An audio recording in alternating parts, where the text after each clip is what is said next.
Shalom, selamat pagi. Bertemu kembali di dalam renungan pagi Embun Surgawi keluarga IBJ.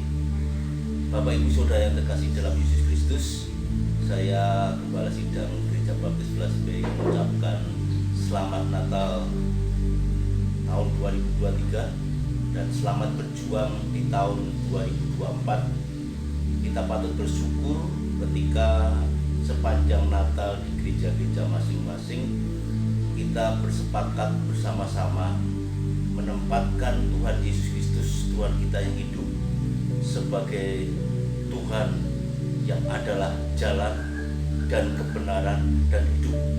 Dan ini diambil dari tema untuk gabungan gereja-gereja baptis Indonesia. Dan perlunya kita sehati di dalam menyongsong tahun baru 2024 menetapkan dan menghidupi iman kita bahwa Yesus Kristus yang sudah lahir jadi manusia itu adalah jalan dan kebenaran dan hidup. Mari Bapak Saudara, sebelum kita mendengar firman Tuhan, kita akan berdoa terlebih dahulu. Bapa Surgawi, kami mengucap syukur ketika kami sudah mengingat kembali bahwa Allah kami yang begitu luar biasa, pemilik kerajaan surga, pencipta alam semesta dan dunia ini, telah lahir jadi manusia yang kami kenal namanya Yesus Kristus. Dan kami bersyukur telah menikmati Natal itu sebagai sukacita di dalam hati kami. Dan sebentar lagi kami telah akan menyiapkan perjuangan yang baru di tahun 2024. Kami bersyukur dan percaya Engkaulah Tuhan yang hidup, yang selalu beserta kami. Terima kasih Tuhan Yesus Kristus. Haleluya. Amin. Untuk topik pada tahun baru 2024 ini, saya mengambil tema yaitu berpengharapan bersama Tuhan, optimis. Itu saya lihat, saya pelajari dari Mika pasal 7 ayat 1 sampai 20. Narasi yang panjang.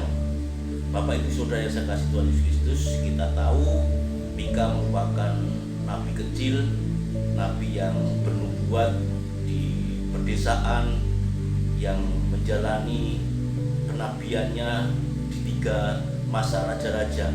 Walaupun yang paling dominan dia bernubuat dalam raja-raja Hizkia, ya Raja Hizkia. Raja Hizkia yang memiliki tabiat bijak, tabiat yang saleh, sehingga itulah rasa optimisnya Nabi Mika. Nabi Mika yang walaupun ada di desa, dia tetap memberikan pengharapan bahwa Tuhannya Abraham, Tuhannya Ishak dan Yakub itu akan mengembalikan kembali janjinya untuk memberkati bangsa Israel. Saya mengutip hanya ayat 7 dan 8 untuk kita pelajari bagaimana iman kita orang percaya harus dibangun untuk terus memiliki rasa optimis, berpengharapan bersama Tuhan. Tetapi aku ini akan menunggu-nunggu Tuhan. Aku mengharapkan Allah yang menyelamatkan aku. Allahku akan mendengarkan aku. Janganlah bersukacita atas aku, hai musuhku. Sekalipun aku jatuh, aku akan bangun pula. Sekalipun aku duduk dalam gelap, Tuhan akan menjadi terangku. Di dalam masa Nabi Mika yang begitu rusaknya kondisi pemerintahan masa Raja Hizkia yang sudah mulai membaik ketika ada kebangunan rohani lewat Nabi Mika dan nabi-nabi kecil yang lainnya di masa itu, melihat bahwa keberadaan para pemimpin di pemerintahan Raja Hizkia melakukan banyak kesalahan, kebejatan, tidak peduli lagi, kasihnya hilang karena kekuasaan. Tetapi lewat Mika, ketika dia menulis imannya, menulis nubuatannya, walaupun dia mengatakan celakalah aku, ya, Mika 7:1 mengatakan demikian, frasanya mengatakan celakalah aku, tetapi dia tetap yakin bahwa kondisi yang dia menuliskan sepanjang ayat 1 sampai 6 yang merupakan sebuah ratapan nabi kecil, dia tetap yakin bahwa apa yang dimaui Tuhan untuk umat pilihannya, berharap, tetap memiliki rasa optimis seperti yang saya bacakan di ayat 7 tadi. Tetapi aku ini akan menunggu Tuhan. Aku akan mengharapkan Allah yang menyelamatkan aku. Allahku akan mendengarkan aku, ya, meskipun dimusuhi, meskipun habis pengharapan, seperti tertulis ayat 2 sampai 6, ya, bahwa segala sesuatunya sudah habis.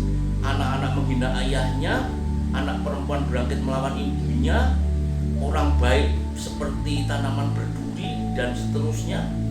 Itu berarti sudah menjadi kerusakan moral dalam karakter setiap keadaan di bangsa Israel yang pada waktu itu sedang merosot moralnya. Tetapi rasa ratapan dari Nabi Mika ini memunculkan kembali bahwa orang benar, ya, seperti tertulis dalam ayat 8 sampai 13, itu tetap akan dikawal dan diberkati. Saya bacakan di ayat 8 dan 9-nya. Janganlah bersuka cita atas aku, hai musuh. Sekalipun aku jatuh, aku diban pula. Sekalipun aku duduk dalam gelap, Tuhan akan menjadi terangku.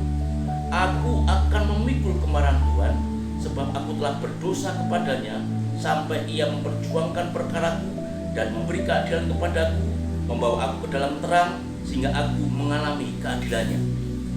Kondisi yang gelap, habis harapan, tapi Mika yakin di dalam kesendiriannya ada terang, bahwa dia menyiapkan diri untuk memikul atas kemarahan Tuhan, dan dia dengan tekun berdoa kepada Tuhan bahwa suatu saat keadilan ada padanya, bahwa terang yang dialami akan tiba dalam keadilan Tuhan kepada umat pilihannya. Dan kita percaya di tahun 2024 ini, ketika kita yakin bahwa Yesus Kristus Allah yang sudah jadi manusia, Immanuel, yang adalah jalan dan kebenaran dan hidup, akan terus mengawal kita. Seperti Matius 1 ayat 23, dia adalah Immanuel. Dan di dalam keberadaan inilah Mika memunculkan harapan yang luar biasa. Umat percaya, orang Kristen harus tetap yakin bahwa Tuhannya Abraham, Ishak, dan Yakub adalah Tuhan Immanuel, Yesus Kristus. Sebagai penutupnya, ayat 19-20 mengatakan dalam Mika 7, biarlah ia kembali menyayangi kita, menghapuskan kesalahan-kesalahan kita, dan melemparkan segala dosa kita ke dalam tubir-tubir laut. Kiranya engkau menunjukkan setiamu kepada Yakub dan kasihmu kepada Abraham, seperti yang telah kujanjikan dengan bersumpah kepada nenek moyang kami sejak zaman purbakala. Mika mampu menuliskan kuasa Tuhan atas nubuat dan janjinya, dan dipegang oleh Mika. Di masa sekarang ini, di tahun 2024 ini, Yesus Kristus yang sudah jadi manusia, yang merupakan jalan dan kebenaran dan hidup, adalah Tuhan yang selalu bersama-sama dengan kita.